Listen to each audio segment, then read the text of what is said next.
বাগানটাকে কেটে সাফ করা হয়েছে।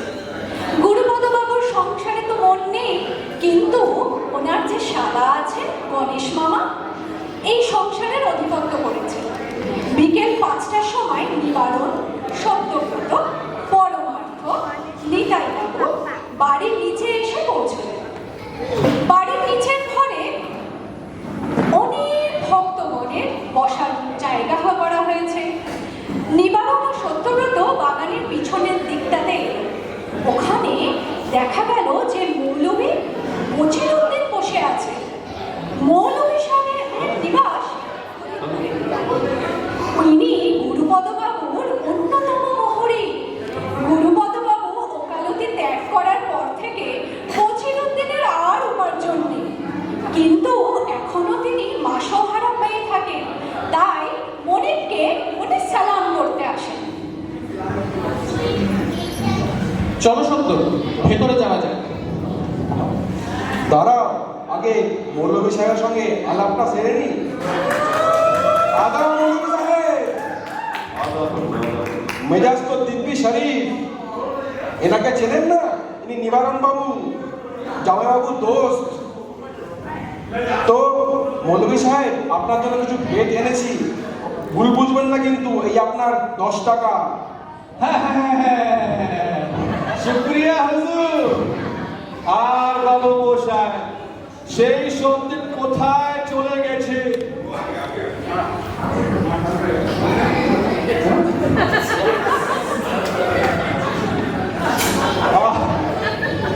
মা ঠাকুর চলে যাবার পরে বাবু সাহেবের কোলে যান, কোলে যায়নি। এত করে বললাম ওরকম পোশাকটা নষ্ট করবেন না। তাকে শুনে খোদার মর্জি।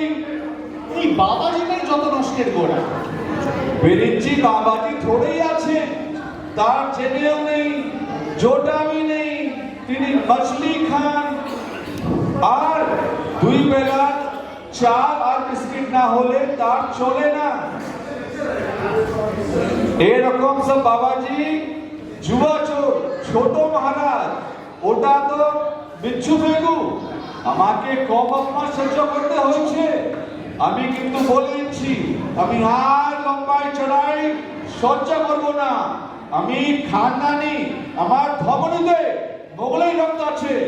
আমাদের আদি নিবাস হচ্ছে তুর্কি। তুর্কিদের বাম দিকে বাগদাদ, বাগদাদের দক্ষিণে মক্কা শরীফ। ওখানকার পবিত্র কুয়ার জল আমার কাছে 1 বটল আছে। যদি হুকুম দেন ওই জল ছিটিয়ে হলার মহলা ইবলিশের বাচ্চা বাবাজি আর বাবা বাবুকে জেহেন্নামে পাঠিয়ে দেবো। জেহেন্নামে নরকে ভেজ दूंगा। আর কি হবে নাকি? এই না, মারপিট করতে হবে না, শুধু একটু চিল্লামিল্লি করলেই চলবে। পারবে তো? জরুর, जो হুকুম। কিন্তু যদি মনি গুসা করে, মনি বসা করবেন না, আমি কথা দিচ্ছি। তাহলে আমি রাজি।